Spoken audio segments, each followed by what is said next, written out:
hacer una recapitulación, Cristian, ¿te parece? Porque en estos 7 días de hostilidades entre Israel y Gaza, hablemos de las cifras: 147 muertos por el lado de Gaza, de ellos estamos hablando la mitad civiles y una importante cantidad de niños. 1.100 personas heridas. Hoy solamente murieron 29 palestinos en distintos bombardeos. Es decir, claro, el alto al fuego y una tregua se hace evidentemente no más que necesario, es una urgencia ya a esta altura de carácter moral, me atrevería a decir. Sí, una tregua, como dices tú, muy frágil precisamente por las cifras que estamos escuchando y precisamente porque también del lado de Israel ha habido intentos de misiles que finalmente no llegan a puerto y un atentado hoy día a un bus que tiene cerca de 27 heridos. Una tregua, como digo yo, muy frágil porque hay que ver qué sucede en los hechos. Se entraría en vigor en exactamente 90, 85 minutos más y se supone que tienen que cesar las hostilidades de lado y lado para iniciar un largo proceso de negociación para buscar un acuerdo más definitivo que pueda levantar el bloqueo y hacer esta relación un poco más llevadera entre el grupo Hamas, que es un grupo bastante radical dentro de la Franja de Gaza, que es el que de todas formas ganó las elecciones, y también el primer ministro Netanyahu, que también es visto como radical dentro de Israel, así que desde el lado opuesto.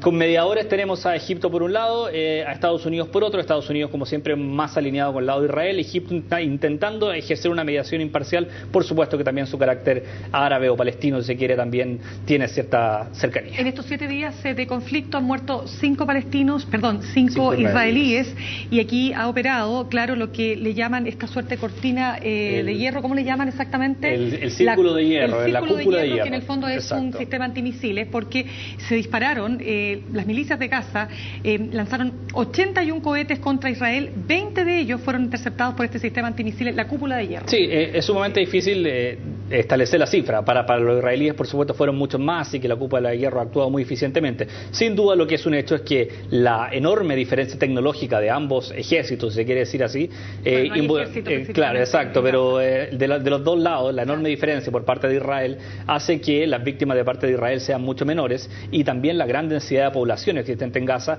hace que estos objetivos quirúrgicos que quiere decir Israel muchas veces no sean quirúrgicos, sino que las cifras demuestran hay una gran cantidad de población civil involucrada dentro de las muertes, y por supuesto que en alguna oportunidad lo han atacado a líderes que quieren atacar, pero hay una enorme cantidad de niños, una enorme cantidad de población civil, que es precisamente las imágenes que más han golpeado del conflicto. Correcto, son 120 objetivos, se incluye el Ministerio de Seguridad Interna de Hamas y el edificio que acoge las oficinas de los medios de comunicación, de ahí que murieron 2 periodistas. Así es también, atacaron directamente a un edificio de los medios de comunicación, por eso que está en cuestión precisamente el actuar israelí, y precisamente si se sumaba una operación terrestre que podría sumar muchas más víctimas, como fue en su momento la operación de plomo fundido hace mucho tiempo Associated Press, la agencia Fran Press y la agencia de la cadena catarí Al Jazeera también fueron bombardeadas. Así es.